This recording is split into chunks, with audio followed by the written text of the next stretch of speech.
children, welcome you all in your own channel Physics की आवाज़, providing you physics easy notes. So अब हम अपने 12th के 3 चैप्टर्स ख़त्म कर चुके हैं और आज स्टार्ट करने वाले हैं chapter 4 magnetic effect of current and magnetism. कुछ बुक्स में इस चैप्टर का नाम moving charges and magnetic effect है. बात एक ही है, कुछ भी हो. हमने यहाँ पर ये जो है हमारे फिजिस्ट थे हैंस क्रिश्चियन ओर्स्टर्ड, इन्होंने 1820 में कहा था कि जो इलेक्ट्रिसिटी है और मैग्नेटिज्म है ये आपस में रिलेटेड है एक दूसरे के. जस्ट इनका ज़रा सी इनके उन्होंने कुछ एक्सपेरिमेंट्स किए थे जहाँ से ये कुछ आइडियाज़ आए, फिर आगे धीरे धीरे बाकी चीज़ें निकलती गई और हम धीरे धीरे सारी चीज़ें पढ़ेंगे कि मैग्नेटिक फील्ड क्या होता है, फोर्सेस क्या होते हैं, फिर बायट-सॉर्ट्स लॉ क्या है जिसने जो हमें स्ट्रेंथ बताई थी स्मॉल मैग्नेटिक फील्ड की. वो सारी चीज़ें one by one will study. So 1820 की बात है जब जो फिजिस्ट थे, फिजिस्ट नाम आपको ज़रूरी नहीं है याद रखना, बट स्टिल मैं बता रही हूँ, ये कोई पूछेगा नहीं एग्ज़ाम के पॉइंट ऑफ व्यू से. बट हैंस क्रिश्चियन ओर्स्टेड, इन्होंने 1820 में देखा कि अगर एक ऐसा वायर है, ठीक है, ये वायर में से करंट पास हो रहा है, I is the current going like this, इसके पास एक मैग्नेटिक निडल लाई, तो ये निडल जो है इसने डिफ्लेक्ट हुई, इस तरह से डिफ्लेक्ट हो गई. तो जो कि ये बताता है कि मैग्नेटिक फील्ड, ये कंपास निडल डिफ्लेक्ट हो रही है, that means it showing the presence of a magnetic field around. तो ये इसकी जब इन्होंने डायरेक्शन ऑफ करंट जो है वो चेंज कर दिया, उन्होंने वही तार ली लेकिन तार में जो करंट की डायरेक्शन थी वो ऑपोजिट कर दी, तो फिर वही मैग्नेटिक निडल को लेकर आए, तो मैग्नेटिक निडल ने डिफ्लेक्शन जो दी that was in opposite direction. That means जो मैग्नेटिक फील्ड है वो इस बात पर डिपेंड कर रहा है कि डायरेक्शन क्या है करंट की. और ये जो करंट है, करंट कैसे आ रहा है, the flow of charges are there, so moving charges हैं, उसके कारण जो है मैग्नेटिक इफ़ेक्ट जो है वो देखा जा रहा है. तो इन्होंने ये कंक्लूजन दिया कि आप ये कह लो कि फ्लो ऑफ इलेक्ट्रिक चार्ज कह लो या इलेक्ट्रिक करंट जो है इन अ कंडक्टर वो प्रोड्यूस करता है magnetic effect. So main conclusion इनका जो था वो ये था that an electric current, an electric current in a conductor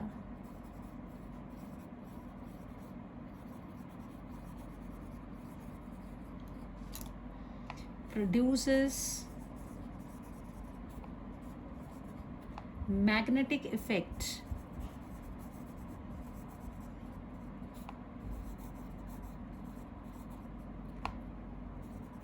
in the space around the conductor.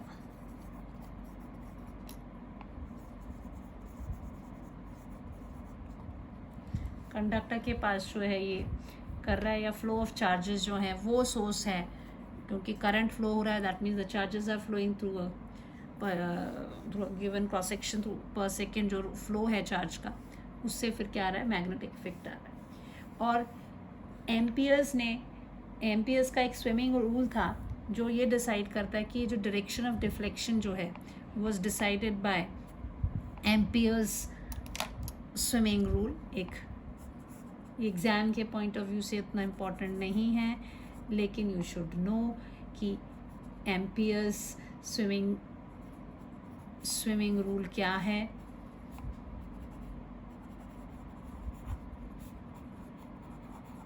ये रूल ये कहता है कि अगर मान लीजिए आपका ये कंडक्टर है, ठीक है, इसकी तरफ फेस करते हुए अगर कोई स्विमिंग कर रहा है,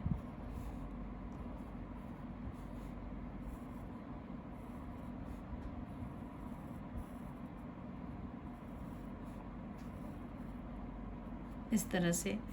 तो अगर करंट जो है, स्विमर का फेस किस तरफ को है, कंडक्टर की तरफ, दिस इज़ अ कंडक्टर, जिसमें से करंट कहाँ जा रहा है, from his legs towards the head की डायरेक्शन में अगर करंट फ्लो करता है, तो जो मैग्नेटिक निडल है, the magnetic needle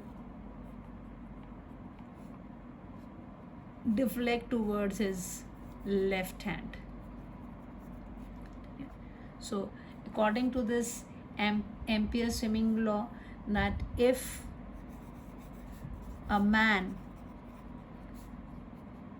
who swims along the conductor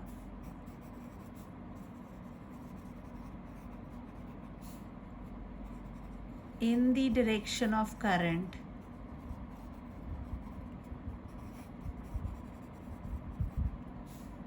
facing the needle such that current जो है flow through his feet towards head, then the needle will deflect towards his left hand. ठीक है, अब इसमें बच्चे एक चीज़ है कि इसको याद रखने के लिए दूसरा एक वर्ड मैं आपको बताती हूँ, स्नो, SNOW, इसी से आपको याद रह जाएगा। आप डायरेक्शंस में you always remember this is north, this is south. तो जब भी करंट जो है साउथ से नॉर्थ की तरफ जाता है, ठीक है, तो जो निडल है, निडल की डिफ्लेक्शन इज़ टूवर्ड्स वेस्ट। आपकी ये डायरेक्शन हो रही है, आप इसको बोलते हो वेस्ट, इसको बोलते हो east, right. North south, west east, we करके लिखते हैं हमेशा, बच्चे गलती करते हैं कई बार, वेस्ट बंगाल यहाँ देखते हैं और इसी को उठा के W लिख देते हैं मैप में। So it is north south ऐसा है, और WE, वी के फॉर्म से we should remember this, that west is this side, east is this side. अब यहाँ जो निडल है, निडल की जो डिफ्लेक्शन होगी वो कहाँ को होगी, वेस्ट की तरफ को होगी। सो दिस स्नो वर्ड से इफ करंट कहाँ से जा रहा है, current flow from south to north, then deflection is deflection of needle is towards west, W, ठीक है। तो ये स्नो वर्ड से आप याद रख सकते हो, दिस इज। अब यहाँ पे भी देखो, अगर नॉर्थ, ये चीज़ क्या आ रही है, ये नॉर्थ हो गई, ये साउथ हो गया, ये वेस्ट हो गया, ये ईस्ट हो गया, निडल कहाँ को हुई, बस एम्पियर्स ने कह दिया लेफ्ट हैंड की तरफ होता है, और उसने अपना एक स्विमिंग रूल के नाम से उसको एक्सप्लेन कर दिया, otherwise with word snow you can remember, ठीक है। Now let's see the nature of magnetic field. Magnetic field कैसा होता है, नेचर ऑफ मैग्नेटिक फील्ड, ठीक है बच्चे।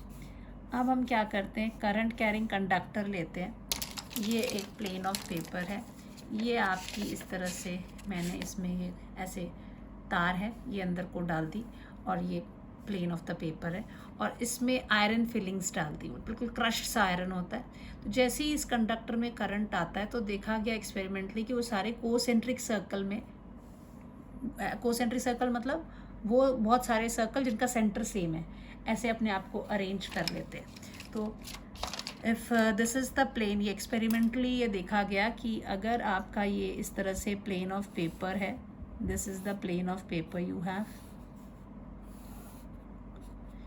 और ये आपका करंट कैरिंग कंडक्टर है, ये दिख रहा है, ऊपर वाला हिस्सा दिख रहा है, ये वाला दिखेगा नहीं क्योंकि प्लेन से ढका हुआ है। फिर ये नीचे से आपको तार दिख रही है, इसमें आपका ये करंट जो है इस तरह से जा रहा है, ठीक है। तो इसके ऊपर जो आयरन फिलिंग्स हैं ये आपस में अपने आप में कैसे अरेंज कर लेती हैं, ये इस तरह से कोसेंट्रिक सर्कल्स ऐसे ऐसे से पास में, ये बहुत कंडक्टर के जब पास है तब तक ये क्लोज होती हैं। जैसे जैसे बच्चे आप दूर जाते हो ये थोड़ी सी वीक होती जाती हैं, तो इनका दूर दूर थोड़ी सी फैल जाती हैं। तो इस तरह के कोसेंट्रिक सर्कल्स जो है वो देखे गए। तो इसका मतलब ये आयरन सारे जो है मैग्नेटिक फील्ड में अपने आप को जो है अरेंज कर रही हैं। दिस इज़ ये आपका करंट कैरिंग कंडक्टर है, ठीक है। ये आपका कार्डबोर्ड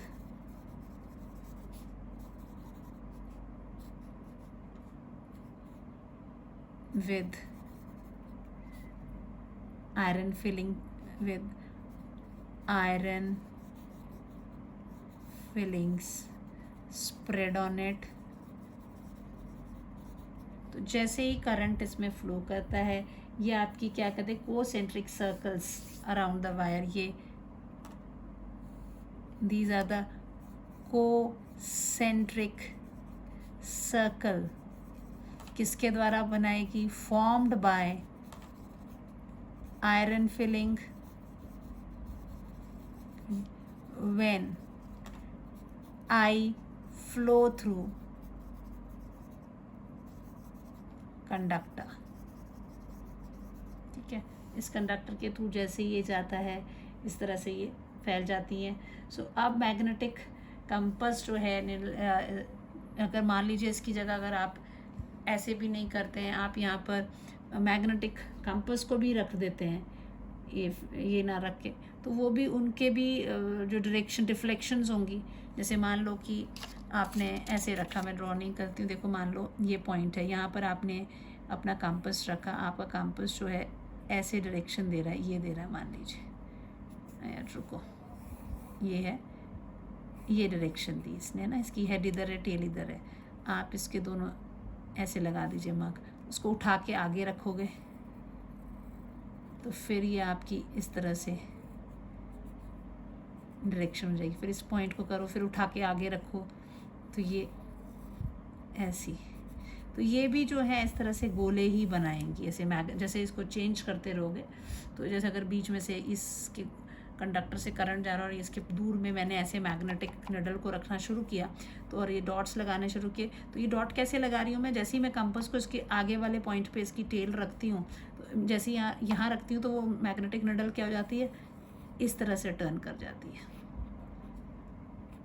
एरो हेड यहाँ आ जाता है, फिर मैं उसको उठाती हूँ, फिर उसके आगे रखती हूँ, तो ऐसे गोले से जो है कोसेंट्रिक सर्कल्स जो है इसके अराउंड बन जाते हैं। तो ये जो मैग्नेटिक फील्ड है ऐसे कोसेंट्रिक सर्कल से इधर पे प्लेन पे ला रही है, और ये कैसी है, इसका परपेंडिकुलर हो गई, क्योंकि करंट कैरिंग कंडक्टर कैसे से निकल के जा रहा था और ये कहाँ है, प्लेन ऑफ पेपर पे, तो ये आपस में कैसे हो गए, परपेंडिकुलर टू ईच अदर। सो ये द मैग्नेटिक फील्ड जो अराउंड करंट कैरिंग कंडक्टर कैसी है, कोसेंट्रिक सर्कल्स हैं और circles of the magnetic field, और दे lie in the plane of the paper. So this here what we do is the magnetic field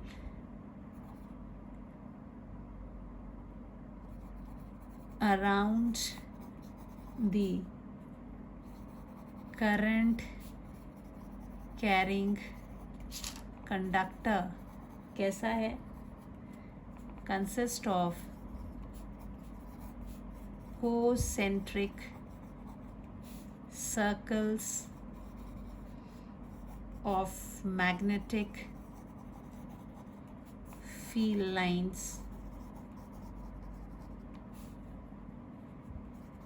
in the plane of paper, ठीक है। और ये magnetic field lines which are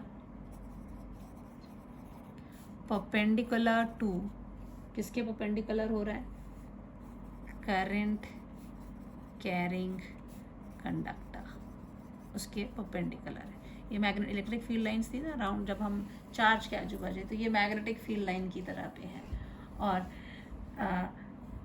जो conductor है वो ऐसे act करता है जैसे वो आपकी कोसेंट्रिक फील्ड लाइंस का सेंटर पार्ट है। दूसरी बात, ये जो फील्ड लाइंस थी, field lines are concentrated near the conductor. Conductor के पास ये काफ़ी कॉन्सेंट्रेटेड होती है, क्राउडेड होती हैं। सो कॉन्सेंट्रेटेड और यू कैन से क्राउडेड ज़्यादा अच्छा है, crowded near this, and as you go away then they spread. So and when seen away from conductor, they are separated by large distance. इसका मतलब क्या हो गया, जहाँ फील्ड लाइंस पास पास होती हैं फील्ड स्ट्रांग होता है, दूर होती हैं तो फील्ड वीक हो जाता है. तो कंडक्टर के पास पास स्ट्रांग फील्ड है और ये दूर है.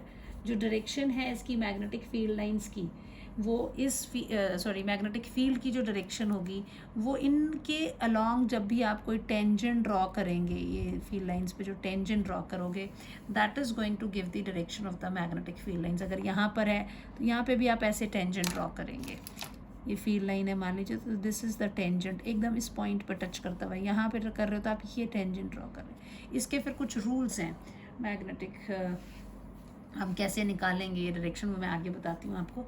रूल्स 2 रूल्स हैं, अभी एक्सप्लेन कर दूँगी. फिर इसमें राइट हैंड थंब रूल है कि अगर आपने अपने हाथ के उंगलियों को ऐसे कर्ल किया है तो जो इसकी जो टिप्स हैं, उंगलियों की जो टिप्स होंगी, ये आपकी जो है बताएगी the direction of the magnetic field lines और फोर्स किस डायरेक्शन में जा रही हैं. तो अगर मेरी उंगलियां ऐसे हैं तो मेरी उंगली ऐसे टर्न हो रही है ना, मेरी उंगलियों की टिप्स, करंट ऐसे ऊपर को जा रहा है जैसे इसमें जा रहा था, ये है ना. तो ये कैसी मेरी उंगलियां कैसी टर्न हो गई हैं. अब ये करंट तो इसमें से निकल के जा रहा है, प्लेन ऑफ पेपर के परपेंडिकुलर है. मेरी उंगलियां ऐसे टर्न हो रही हैं, तो बताओ मेरी उंगलियों का टर्न कैसा है, क्लॉकवाइज दिख रहा है कि एंटी क्लॉकवाइज. तो इफ़ यू सी ऐसे टर्न कर रही हैं, ये मेरी एंटी क्लॉकवाइज डायरेक्शन में जा रही है. ठीक है. सो ये डायरेक्शन होगी आपकी. यहाँ पर जो एरोज बनेंगी, this will be the direction of the magnetic field lines. तो अब इधर से मेरी उंगली ऐसे टर्न कर रही थी तो ये इधर को ये चली गई. तो इसकी डायरेक्शन ये इस तरफ, अगर कंडक्टर के इस तरफ देखते हैं तो इसके साथ टेंजेंट बनाओगे तो this will be the direction of the field. अगर यहाँ देखते हो तो this is the direction of the field.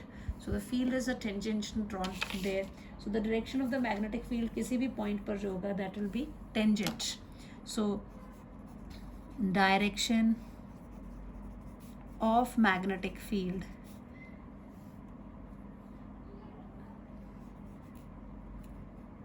at any point is given by the direction of tangent drawn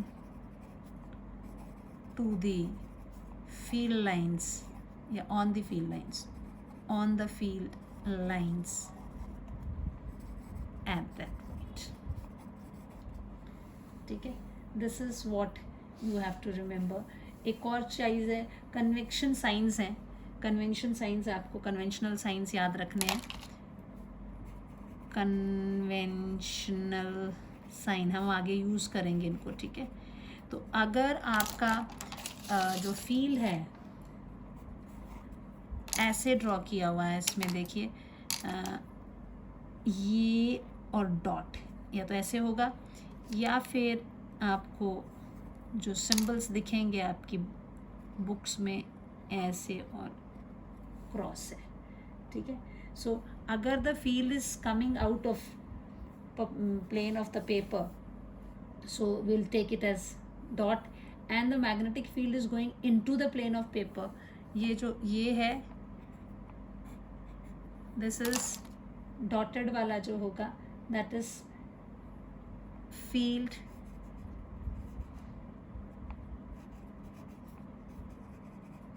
coming out of the plane of paper. और अगर field going into plane of paper. आगे हम और भी पढ़ने वाले हैं चीज़ें जहाँ पे हमने फील्ड की डायरेक्शन देखनी है. तो अगर पेपर के अंदर को जा रहा है, this is the direction.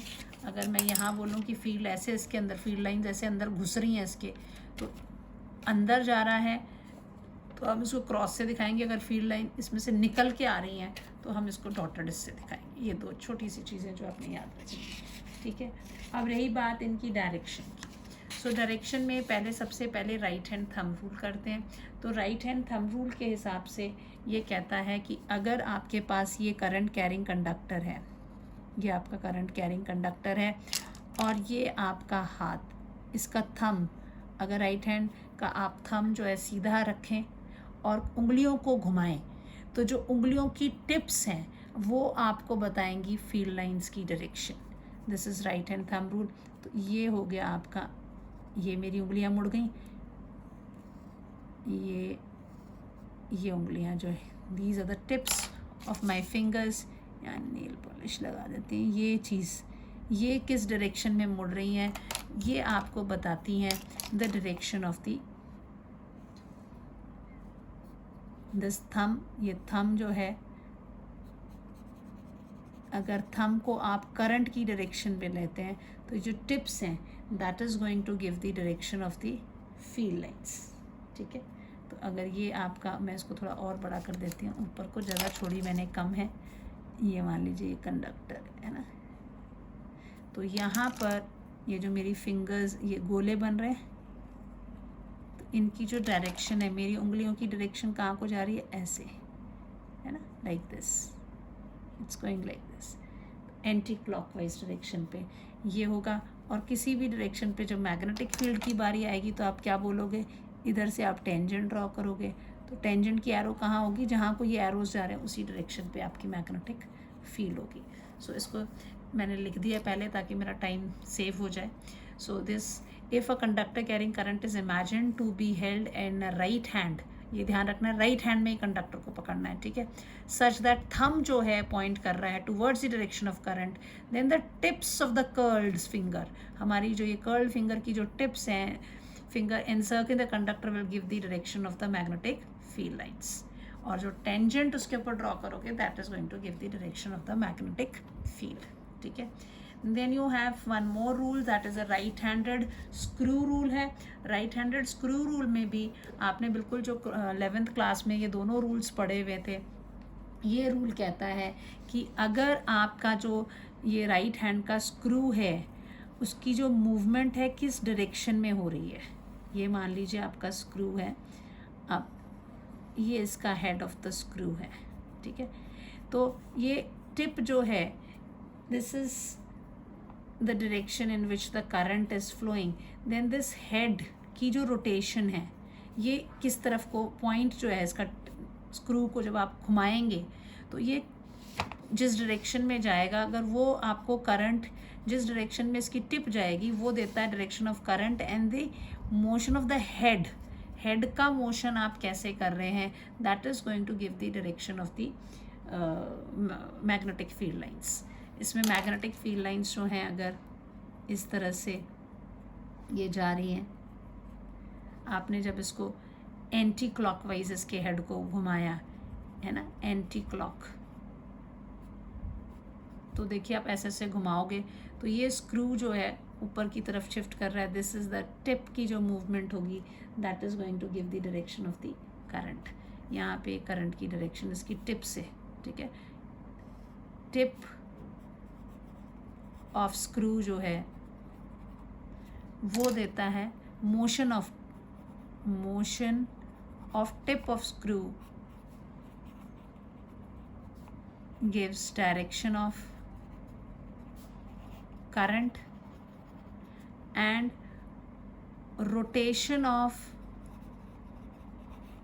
Head of screw जो है ये देता है direction of magnetic field lines. याद है आपको, ये आपने कहाँ पढ़ा हुआ था? क्रॉस प्रोडक्ट में दोनों रूल्स पढ़े हुए थे, ठीक है। So if the forward motion of an imaginary right handed screw is the direction of the current through the linear conductor, then the direction of rotation of the screw head gives the direction of the magnetic field lines. चल रही बात sign convection, ये मैं पहले ही बता चुकी हूँ, but यहाँ लिखा हुआ है मैंने, तो आई राइट हियर अगेन। बात एक ही है। क्या बताया था बच्चे? या तो ये डॉटेड इससे होगा या फिर ये क्रॉस से होगा। देन अगर ये डॉटेड में है, ये चीज़ आपको क्या बताती है? That magnetic field is coming out of the plane of paper. Paper के प्लेन से वो निकल के आ रही हैं। अगर क्रॉस है तो magnetic field is going into the plane of paper. Paper के अंदर जा रही है तो क्रॉस से दिखाएंगे, और इसमें बाहर से दिखाएंगे, ठीक है। अच्छा, अब आती है बारी मैग्नेटिक फील्ड की। तो मैग्नेटिक फील्ड क्या है? सो कोई भी स्पेस है around the current carrying conductor, जहाँ पर और या फिर मैग्नेट के अराउंड है, जहाँ पे कि किसी भी मैग्नेटिक नीडल जो है उसके इफ़ेक्ट को, उसके इन्फ्लुएंस को फील कर सकती है। सो द स्पेस, हम इसको सिंपल इसमें कैसे लिख सकते हैं? द स्पेस या the region around the current carrying conductor लिख लीजिए, around the current carrying conductor और मैग्नेट कह लीजिए, है ना, within which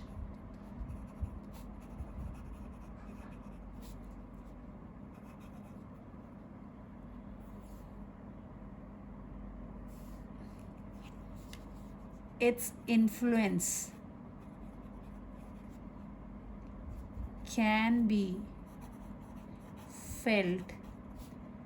कौन फील करेगा? by the magnetic needle, वो डिफ्लेक्शन देती है ना, is called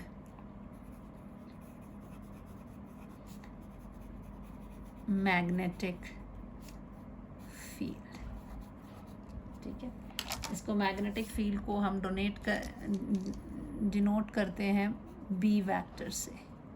दिस इज, जैसे ई वैक्टर होता था आपका इलेक्ट्रिक फील्ड के लिए, ये बी वैक्टर है, ये वैक्टर क्वांटिटी है। और अब इसमें हम देखेंगे, इसको भी डिफाइन आउट भी करेंगे कि ये है क्या चीज़। अभी फ़िलहाल आप इतना याद रखो कि इसकी जो एसआई यूनिट है उसको भी डिटेल में भी देखेंगे, but here I am telling you that इसकी जो एसआई यूनिट है that is tesla, and that which can be written as newton ampere metre. बाद में बताते हैं कि कैसे है ये। So now you just remember this. अब बात करते हैं मैग्नेटिक फोर्स की। अगर मान लो कोई चार्ज है, अब चार्ज का मोशन में होना ज़रूरी है। जैसे इलेक्ट्रिक फील्ड में होता था चार्ज, तो चाहे वो रेस्ट पे है चाहे मोशन पे है, वो इलेक्ट्रिक फील्ड फोर्स को एक्सपीरियंस करता था।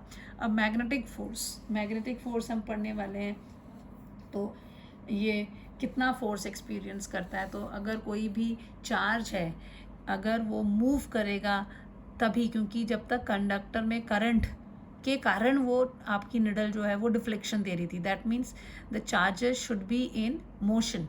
चार्ज जो है वो मोशन में होना चाहिए, तो फिर वो फोर्स एक्सपीरियंस करती है। सो जो मैग्नेटिक फोर्स है, अगर मान लीजिए Q जो है, this is a charge and V is velocity of charge. If charge is moving in a magnetic field,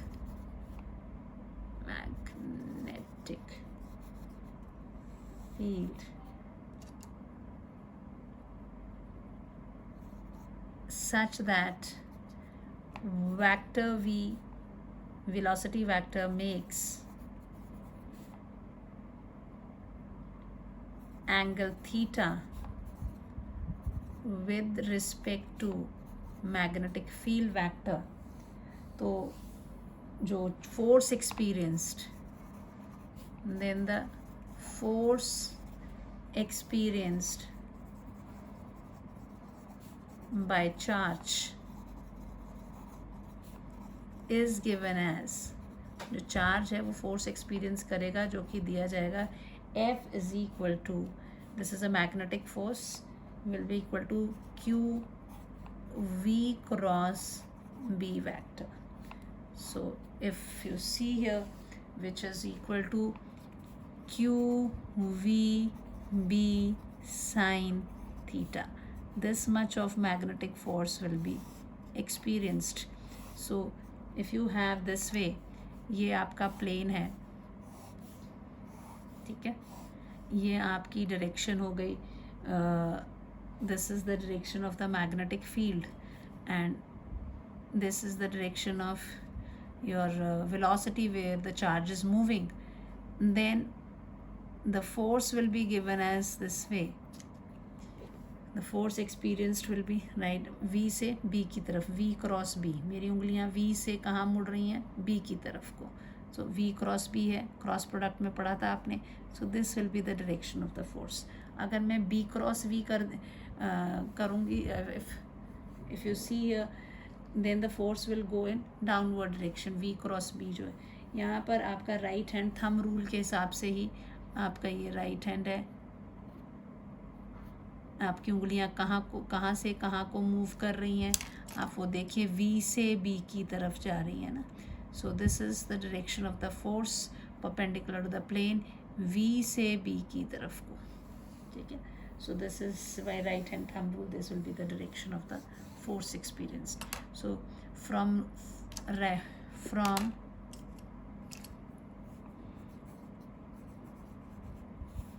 ये तो आपका FM, this is vector, magnitude की बात करते हैं, this is the magnitude of this FM, magnitude इतना है, from right hand thumb rule, from right hand thumb rule, the direction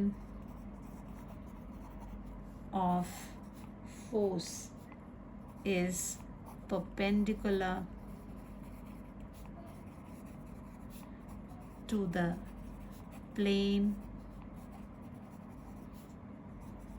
containing the magnetic field and motion of charged particle. ठीक है, अब इसके कुछ स्पेशल केसेस भी हम देख लेते हैं। राइट हैंड थंब रूल से आपने फोर्स की डायरेक्शन तो निकाल ली, अब इसमें खास बातें हम केसेस कुछ डिस्कस करेंगे। पहला केस देखते हैं, अगर चार्ज जो है, charge is moving, if Q moves parallel और एंटी पैरेलल, ठीक है, मूव कर रहा है, लेकिन कैसे मूव कर रहा है, पैरेलल और anti parallel to magnetic field. Parallel है तो theta is equal to 0 degree, anti parallel है तो theta is equal to 180 degree. So sine 0, force is equal to क्या होता है, force is equal to, magnetic force is equal to Q V B sine theta होता है। तो sine 0 degree is 0, sine 180 degree is also 0। If you remember 11th class में मैंने आपको बार बार ये वैल्यूज़ जो हैं इस तरह से कर्व्स बताए थे कि साइन का कर्व हमेशा याद रखो ऐसा होता है, कॉस का कर्व ये है, फिर ये वैल्यूज़ कैसे आपने याद रखनी है, 0 हाफ 1/2 √3/2 1 है, फिर इसी का उल्टा हो जाता है यहाँ पे, ये under root 3 by 2, 1 by under root 2, half and 0. So these are the values which you have to remember. One more thing, यहाँ पे ये +1 की फैक्ट्स हैं जो कि अंडर रूट 2 की वैल्यू, अंडर रूट 3 की, अंडर रूट 5, अंडर रूट 10. और एक और ख़ास ये है आपका मैजिकल राइट एंगल ट्रायंगल है. इसमें दो एंगल्स होते हैं. इन डिग्रीज़ के अलावा कई बार 37 डिग्री और 53 डिग्री दे देते हैं. तो ये value sine theta cos theta की वैल्यू निकालने के लिए ही होता है. अगर 37 डिग्री बनाया है तो 37 के सामने आप लिख देंगे 3, क्योंकि आपको सिर्फ नंबर क्या याद रखना है, 3, 4, 5 याद रखना है. तो 37 छोटा एंगल है, इसके सामने लिखा 3 और नीचे आ गया 4, 5 तो हाइपोटेनस वाली साइड. अगर 53 एंगल दिया हुआ ये है बड़ा, तो बड़े के आगे 4. तो अगर यहाँ पर अगर इस साइन 37 निकालना पड़ जाए तो क्या हो जाएगा. अगर ये आपको याद है ट्रायंगल, तो साइन 37 डिग्री की वैल्यू कितनी हो जाएगी.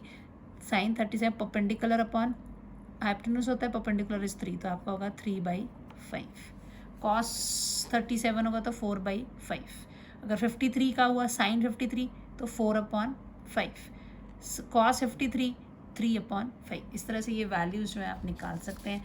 आप ज़रूर अभी तो मैंने जब भी मैं अपलोड करूँगी इनके क्रॉस प्रोडक्ट्स के या वेक्टर्स में जो न्यूमेरिकल्स है, प्रोजेक्टाइल वगैरह, तब वो सभी उनको आप वीडियोस को देखें तो आपको ये चीज़ें क्लियर हो जाएंगी कि एंगल्स का क्या कितना रोल है और कैसे आपको इनको यूज़ करना है. Anyway, come back here. So यहाँ पर ये दोनों चीज़ें 0, so that means F is equal to 0. यानी कि अगर चार्ज मूव हमेशा चार्ज, ये तो ठीक है वी वेलोसिटी से मूव करता है तो दिस इज़ द फोर्स, लेकिन अगर वो पैरेलल और एंटी पैरेलल मूव करेगा तो फोर्स वो एक्सपीरियंस नहीं करेगा. पहली केस में ये बात चली. दूसरा केस लेते हैं कि अगर चार्ज परपेंडिकुलर मूव करता है, if Q moves perpendicular to magnetic field, तो क्या हो जाएगा. परपेंडिकुलर का मतलब क्या हो गया, theta is equal to 90 degree and sine 90 degree is equal to 1. ये मैक्सिमम वैल्यू होती है इसकी, 1 is a maximum value. So F M will be equal to what, it will be QVB sin 90 degree will be equal to QVB. Maximum force will be experienced. So ये आपका maximum force ये experience करेगा. ठीक है. अगर आपका 270 हो गया मान लीजिए. तीसरा केस देख लेते हैं और क्या है. Third case,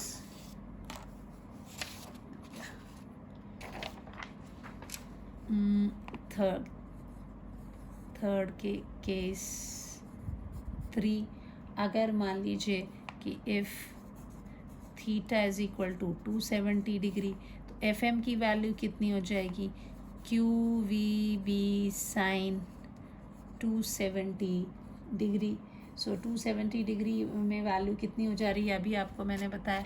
if you go for 270, so see here it is sine की वैल्यू 1 तो है लेकिन नेगेटिव साइड में, जैसे ये 90 पे +1, ये +1 था, ये -1 है. So this will be equal to what, it is equal to Q, इसमें आपकी वैल्यू आ जाएगी -QVB. ठीक है. This much of force will be experienced. और चौथा केस ले लेते हैं कि if charge is at rest, if Q is at rest पे है वो, तब क्या होगा. तो रेस्ट पे मतलब velocity is equal to 0, which will implies that F is equal to F M is equal to 0. तो अब ऐसा कई बार क्वेश्चन यहाँ ट्विस्ट करके कैसे दे देते हैं कि अगर एफ एम 0 आ रहा है तो क्या इसका मतलब है कि वो रेस्ट पर है, कि मतलब ये रेस्ट पे है तभी वो चीज़ आ रही है. तो आप वहाँ पे आंसर कर सकते हैं कि नहीं, एफ एम जो है, इसको रीजनिंग में क्वेश्चन किस तरह से दे सकते हैं. If magnetic force is 0, does magnetic force equal to 0 implies that charge is at rest. So you'll say Fm magnetic force is 0 when, number 1, कब कब ज़ीरो आता है, अभी हमने पढ़ा कि ये ज़ीरो आपका हो जाता है अगर वो पैरेलल और एंटी पैरेलल भी है, ठीक है। तो व्हेन Q मूव्स पैरेलल और anti parallel. Number 2, magnetic field is zero. तीसरा, क्योंकि जो फोर्स है वो किन चीज़ों पर, क्यू वी बी, तीन चीज़ों पर डिपेंड कर रहा है और एंगल पे भी डिपेंड कर रहा है। तो क्यू मूव्स पैरेलल और एंटी पैरेलल में भी ज़ीरो हो जाता है। या if V is charge, when charge is at rest, that is v is equal to 0. So does Fm implies that the charge is at rest? Yes, it can. वो ज़रूरी नहीं है, it can be 0 if the charge moves parallel or anti parallel, या magnetic field ही आपका zero हो जाए। ये दो और कंडीशंस भी हैं इसमें। सो you can right that Fm is equal to 0 is possible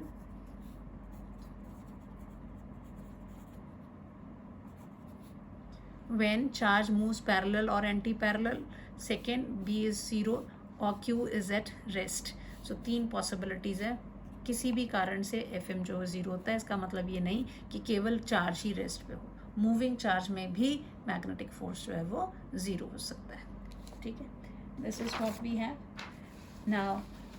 अब रही बात इसकी मैग्नेटिक फील्ड की, डायमेंशंस भी हम निकाल लेंगे। Dimension of magnetic field, dimension of magnetic field, तो हमेशा आपको रिलेशंस पता होने चाहिए, तभी आप मैग्नेटिक फील्ड की जो है डायमेंशंस भी निकाल सकते हैं। आपको पता है F is equal, magnetic force is equal to Q V B sine theta होता है। So B will be equal to what, it will be equal to F upon Q V sine theta.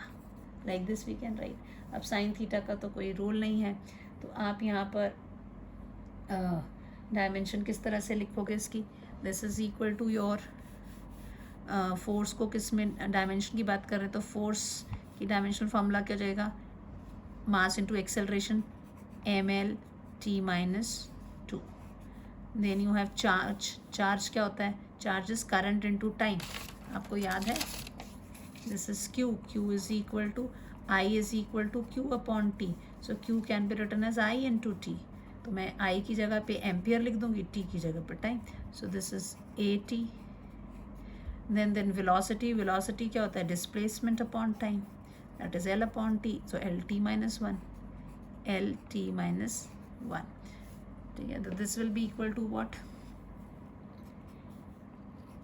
MLT minus 2 A minus 1, और ये कितना हो जाएगा, एक तो ये T है और ये -1 है, तो ये तो पहले यहीं पे ख़त्म हो जाता है। सो आई कैन, यहाँ से ये L से ये L को काट दो और ये T से ये T भी कट जाएगा, ये A माइनस 1 जो है वो ऊपर चला जाएगा। So you what you are left with ML T minus 2 A minus 1। ये आपकी डायमेंशनल फार्मूला आ गई मैग्नेटिक फील्ड की। और इक्वेशन कैसे बने, B। सो ये तो एक डायमेंशनल इक्वेशन इस तरह से लिखेंगे। मैग्नेटिक फील्ड का डायमेंशन बोला तो ये इस फॉर्मूला से साइन थीटा का कोई वो नहीं था। अगर इसकी यूनिट की बात करते हैं हम, यहाँ पे यूनिट भी कर लेते हैं। If I talk about unit, मैं आपको बताया था कि किस में लेते हैं, SI में। We say it's as a tesla, SI unit is tesla. So 1 tesla जो है, या टेस्ला सिंपल लिख लीजिए, टेस्ला इज इक्वल टू कितना हो जाएगा आपका, इस तरफ क्या है, फोर्स है, फोर्स को आप लिखोगे न्यूटन। चार्ज को किस में लिखोगे आप, charge can be written as ampere, या कूलम में आप लिख रहे हो, you can write it is also in charge can be written as ampere into time, है ना। सो आप इसको लिख सकते हैं, चार्ज को, चार्ज की जगह पे आपने चलो अगर ऐसे लिखा है, पहले लिख लिया कूलम, क्योंकि दिमाग में एकदम से कूलम आ रहा है। वेलोसिटी की जगह क्या आ जाएगा, मीटर पर सेकेंड, है ना। This can be written as what, newton upon coulomb is what, that is ampere second into metre per second, तो ये और ये भी कट जाएगा, तो क्या बचा, न्यूटन एम्पियर मीटर। शुरू में बताया था ना मैंने कि tesla is equal to newton ampere metre, ये इसी फॉर्मूला से आपका आ गया। ठीक है, सो इसकी CGS यूनिट भी आप याद रखिएगा, दैट इज गॉस। ठीक है, and one gauss is equal to 10 raised to the power -4 tesla. ठीक है, दिस इज गॉस, ये रिलेशन है जो आपको याद रखना है, 1 gauss is equal to 10 raised to the power -4 tesla. ठीक है, दिस इज, अगर अब आप डिफाइन करना चाहो ये फॉर्मूला से आप डिफाइन भी कर सकते हो। Defining B in terms of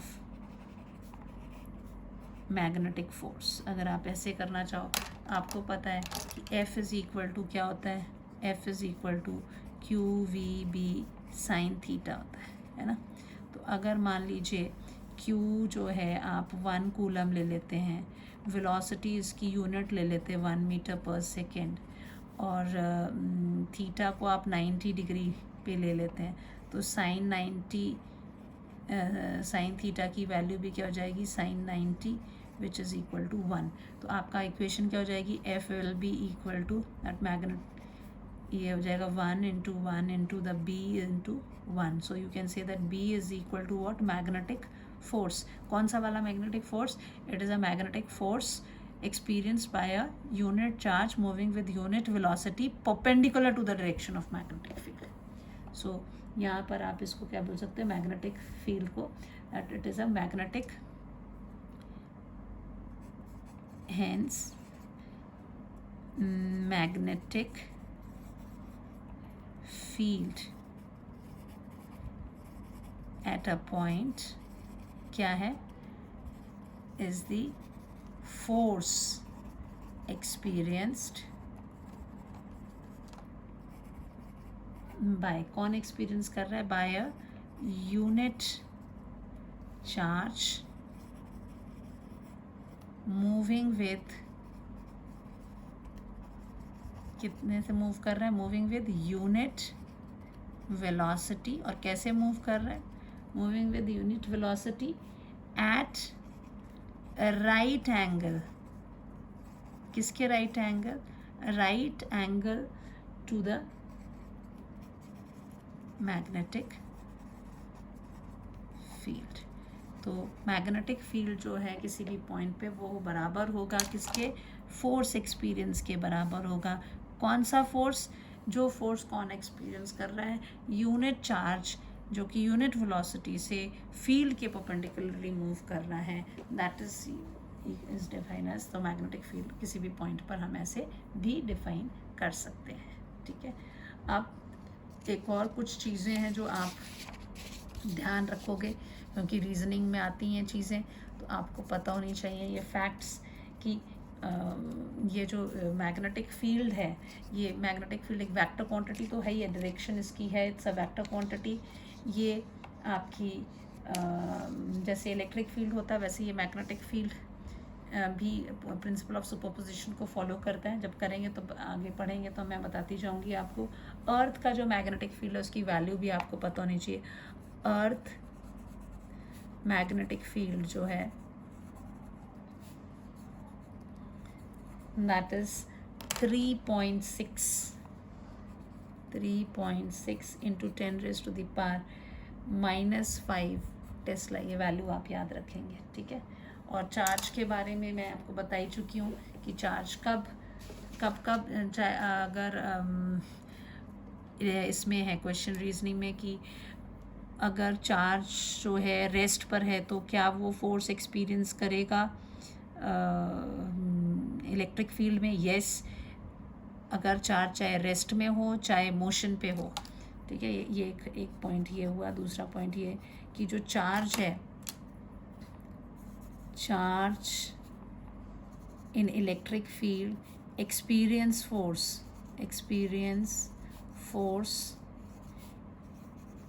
even if it is at rest or motion. ठीक है, इसमें जो चार्ज मैग्नेटिक फील्ड में है, charge in magnetic field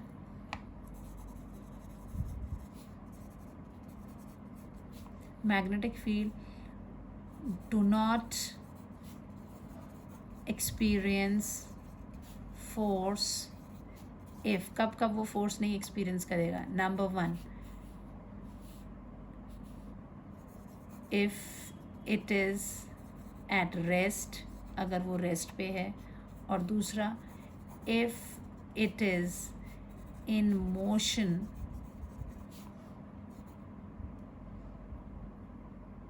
along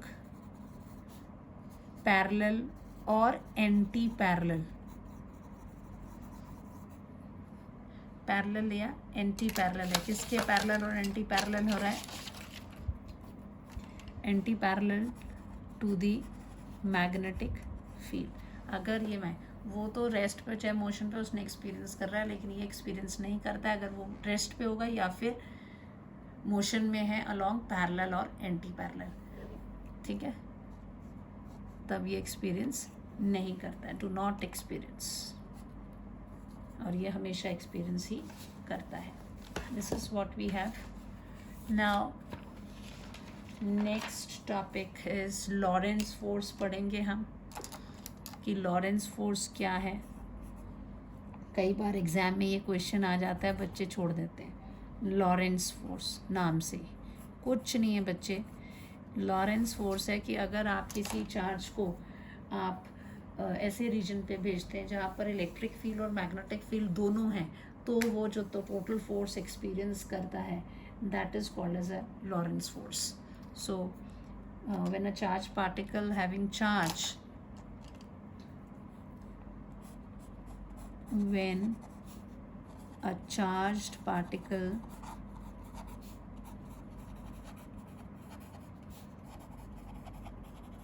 having charge q moves in a region where both electric field E vector and magnetic field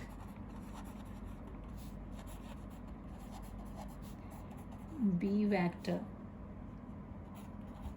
exist, then the force experienced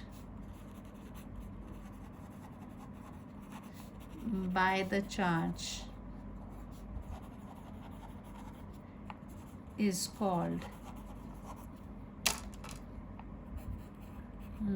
Lorentz force। ठीक है, नाम से नहीं डर जाना है, ये लॉरेंस फोर्स है। एफ ही सिंबल है इसका।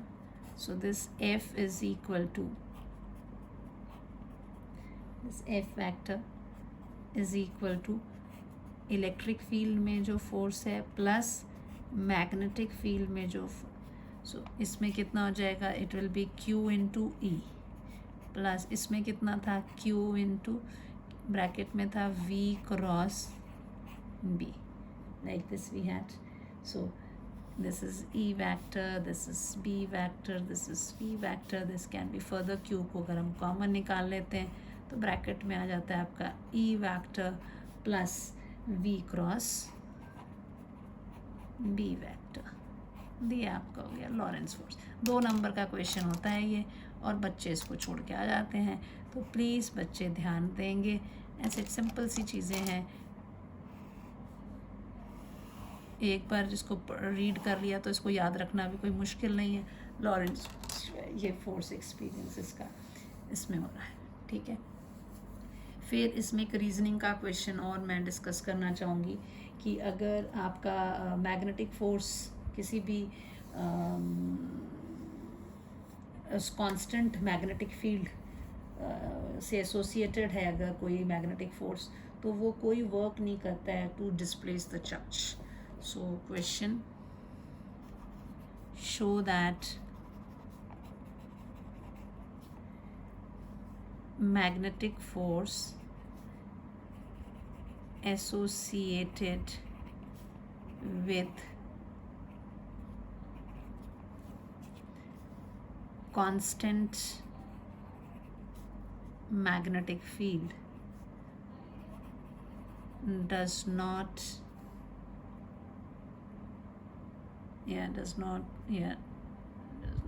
do work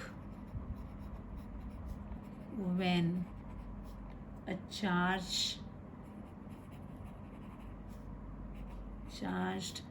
particle is displaced. ये कह रहा है कि आपका जो force associated with constant magnet, if it does not do any work when the charged particle is displaced, तो work क्या होता है? Work is equal to what? Work is always equal to force dot displacement. यही होता है. So I can write it as this will be equal to what? The force is Fm and say the displacement is ds vector. इस तरह से ले लेते हैं. अब ये किसके साथ एसोसिएटेड है विद द मैग्नेटिक फील्ड, तो हमें मालूम है that Fm is given by a relation. कौन सा रिलेशन दिया हुआ है आपने? That is the charge Q into V cross B होता है. This is what we have, right. So इस तरह से इसका रिलेशन है. वेलोसिटी का वेक्टर इसमें आता है, तो ds vector displacement can be written in terms of velocity. तो इसको हम क्या लिख सकते हैं? Fm डॉट ds को मैं लिख सकती हूँ v vector dot dt, because velocity is equal to ds vector upon dt. So ds will be v into dt. So this will be equal to what? Fm dot v into dt. ठीक है. अब आपको बोला हुआ है कि Fm जो है, ये आपको ये वैल्यू पता है. डायरेक्शन ऑफ Fm क्या है? परपेंडिकुलर है to the. Fm is perpendicular to B vector. B vector के परपेंडिकुलर है एंड V वेक्टर के भी परपेंडिकुलर है. और यहाँ पे क्या आ रहा है? वेलोसिटी वेक्टर के साथ इसका डॉट प्रोडक्ट आ जा रहा है Fm, और Fm is perpendicular to B and V vector. So Fm dot V, this will be equal to what? Fm magnitude of this vector dot product है ना, cos 90 डिग्री ये आ जाएगा into dt है. So this is equal to 0. Work done will be 0. If you see what is that, vector A dot vector B क्या होता है? magnitude of vector A magnitude of vector B into cos of the small angle between the two vectors. तो यहाँ पर पहले displacement vector था, उसको हमने वेलोसिटी वेक्टर में लिखा. और हमें पता है कि Fm is what? Q V cross B. और यहाँ से V, इससे हमें पता है कि Fm वेक्टर जो ये है आपका force vector, that is perpendicular to V और B, इनके परपेंडिकुलर है. और यहाँ पे डॉट प्रोडक्ट इसी के साथ आ रहा है. Work is also a dot product ना, डॉट प्रोडक्ट होता है, इसीलिए ये डॉट लगाया हुआ है डिस्प्लेसमेंट वाला. तो यहाँ पे भी ये डॉट. तो देखो ये रीजनिंग में 2 मार्क्स में क्वेश्चन आ सकता है. So this is V vector A, इसका मैग्नीट्यूड, इसका magnitude, cos of the angle between them. यहाँ से हमें पता लग गया एंगल कितना है? 90 डिग्री आपने डाला. This is 0. So the work done will be 0. So this is one more question. अब इसके साथ ही आई स्टॉप द लेक्चर. आगे नेक्स्ट लेक्चर में देखेंगे. If you have any doubt please आपने एक इस पर रीड करते हुए जाना है. नहीं थेरेटिकल सा है, एक बार नहीं समझ आता है, आप उसको दोबारा सुनिए. जितनी बार आप सुनेंगे उतने आपके डाउट्स जो हैं वो क्लियर होते जाएंगे. प्रैक्टिस आपने करनी है एंड